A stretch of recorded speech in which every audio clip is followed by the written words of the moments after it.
Bounce around Charleston. Attorney William Hamilton will be here to talk about Up is Good. It's a group helping tent city dwellers find a wonderful place to live.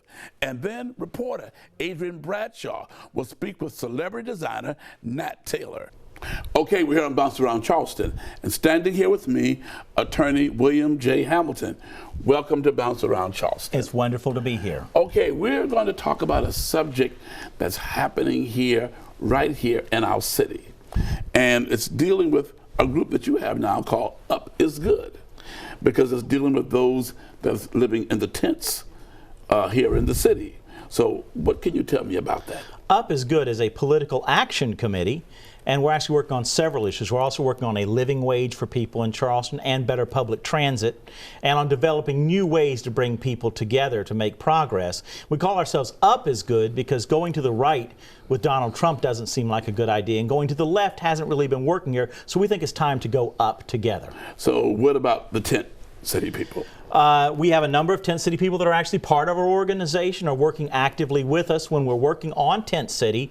You know, we actually go to Tent City and meet with the people there. There's still misunderstandings and problems, but at least we're not making decisions about their lives behind their backs, because that's why they've ended up where they are. An American should have power over the direction of their life and what happens to them. And it's not acceptable to make decisions without sitting down and meeting with people, looking them in the eye, and that's what we do. Homelessness is a problem that's universal. Homeless people. Not really. There are lots of, I think if you went to equatorial Africa and found people that live in grass huts in a village that's been there for 1,000 years, you wouldn't find a single homeless person in that village. Okay. So homelessness is really a result of our industrial culture, the way we manage housing and our economy. It's not universal. It's not seen all over the world. Okay, so then what we have here in Charleston, what would you call that? Well, for a start, we don't just have Tent City in Charleston. There are at least 8 other major homeless encampments around our area, and there are hundreds more people camping by themselves or with 1 or 2 other people. If you see a group of trees that's out of the way of other people or a bridge, it's likely someone is sleeping under it or near it at this point. Wow. For the last several years, the city and other cities have followed a policy of tearing down people's tents, hauling their stuff off, and it's fragmented and spread the problem out. Everybody obsesses about Tent City because it's visible from the street. Okay. But that was real. Those people moved towards the street. They've actually been there for years, but they moved part of their camp towards the street as a shout for help, a way to reach out to the community. It was a strategic move on their part to say, we are here. You know, help us become citizens again. We've lost our houses, we've lost our jobs, we've lost our families, we're in trouble, we have mental illness, we're sick, we have health problems. Help us. Okay, and so Up is Good is stepping in to do what?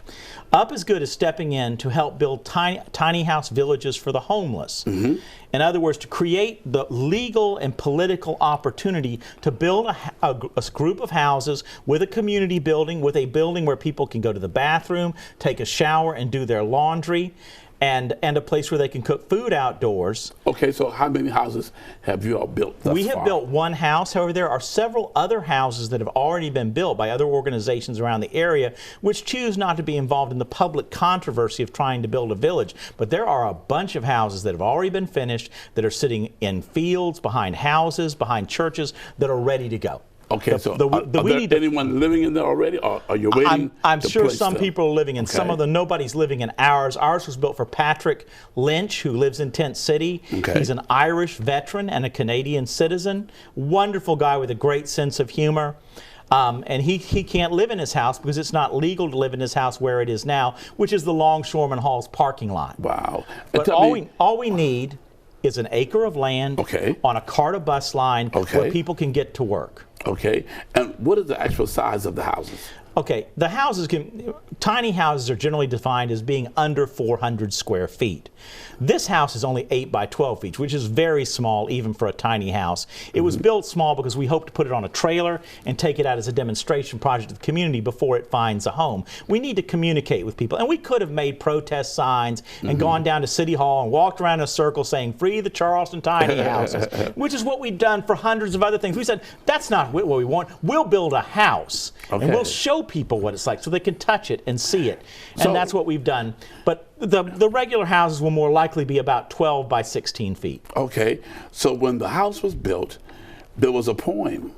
There was a Francis Cardwell, who is a poet that works with our organization. Our organization has a committee of artists, poets, and musicians that work with us, and they really enrich what we do. So after this house was built, she wrote, well, when it was being built, she wrote a poem called The Activist, about the struggle of activists to help the homeless.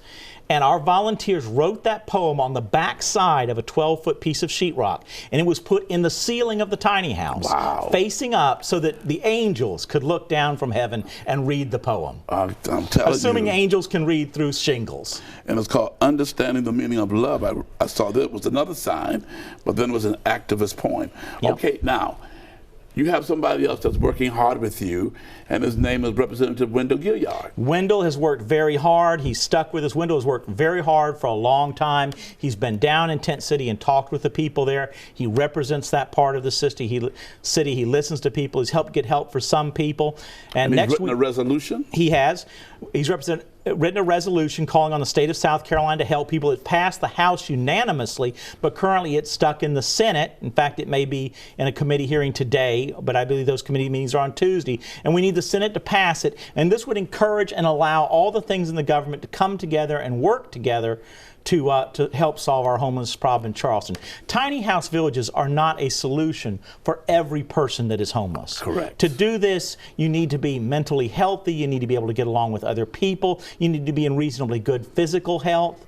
There are people in these tents that are incredibly ill. Some of them are mentally ill. Some of them are physically ill. People have died in these tents. Women have given birth at Tent City this winter. Okay, so up is good. Up is good. And if we work together, we can go up together. We cannot stay where we are. And for more information for Up is Good? Just go to our Facebook page, Low Country Up is Good. .com. Okay, you heard it right here on Bounce Around Charleston. We'll be right back after this break.